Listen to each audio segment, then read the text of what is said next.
So this is a performance of laboratory exercise number 8. So for image enhancement, I have chosen contrast limited adaptive histogram equalization. And for image segmentation, I chosen marker control watershed segmentation. So what is histogram equalization? Well, to better understand this below, or rather in the screen, you can see on the left the original image. It is blurry, it has incomplete words, such as the word topic here in the upper left. And on the right, we can see that the image has been enhanced such that the word topic can now be seen better, as well as some of the other details in the image.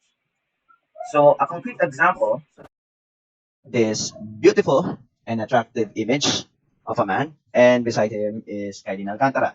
So here is the original image, and here is the histogram of the image. So the histogram tells us how distributed the shadows in the leftmost, the midtones in the right, or rather in the center, and in the right, the highlights. So what it's saying here is that the picture has a moderate midtone with some presence of significant shadows and a few highlights. So what will histogram equalization do is redistribute the histogram such that it is balanced between the left and the right and the center. So the difference of Clahe to the regular histogram equalization is that it will, instead of doing it for the whole image, it will do it for each tiles of the image. So example is like an area here, it will do histogram equalization in that specific area only. So it will produce a different histogram compared to what it usually shows in a normal histogram equalization, but overall it is of better quality. So to apply this, we run this script and it will show now the final image.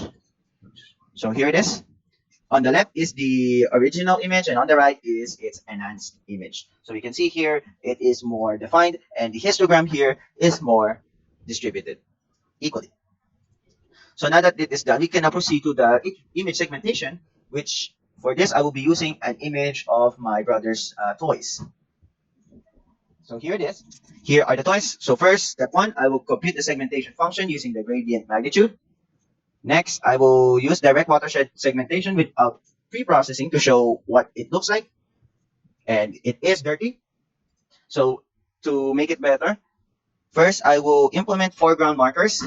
This uses morphological techniques, the two being the dilation and the erosion. So the dilation will first highlight the more significant objects, and the erosion will make thinner lines for the less significant ones. So first, we will compute the foreground markers by first applying I am open to execute a morphological opening.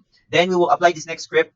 This will first apply erosion, and then after erosion, it will reconstruct the image based from the values of the erosion. So the result is something like this.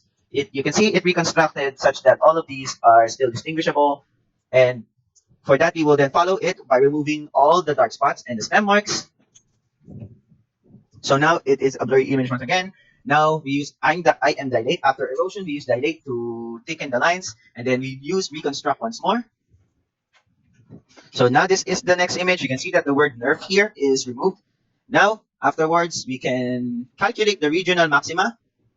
So the regional maxima will quantify a good foreground marker.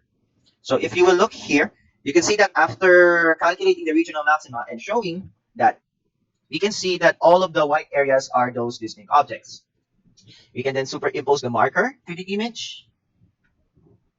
As you can see now, there are these marker areas. And then we follow this by closing it with an erosion and applying some other preprocessors. And this is the final foreground marker. Next, we compute the background markers by applying almost the same techniques. Only this time, it actually uses something about a DL. And the final is that there is this ridge lines. Afterwards, we can then compute the watershed transform and the watershed segmentation function. And finally, to visualize the result, first, this result will show the markers along with the boundaries for the foreground and the background. This will label the image based on the colors. And finally, here, the final image will show which objects are distinguishable from the others. It's not perfect. You can see that there are these areas where it classifies this as one object, but it does, however, show that it can identify which objects are touching each other, and all of these are actually touching each other. So this here is a loaded example of where you can use image segment.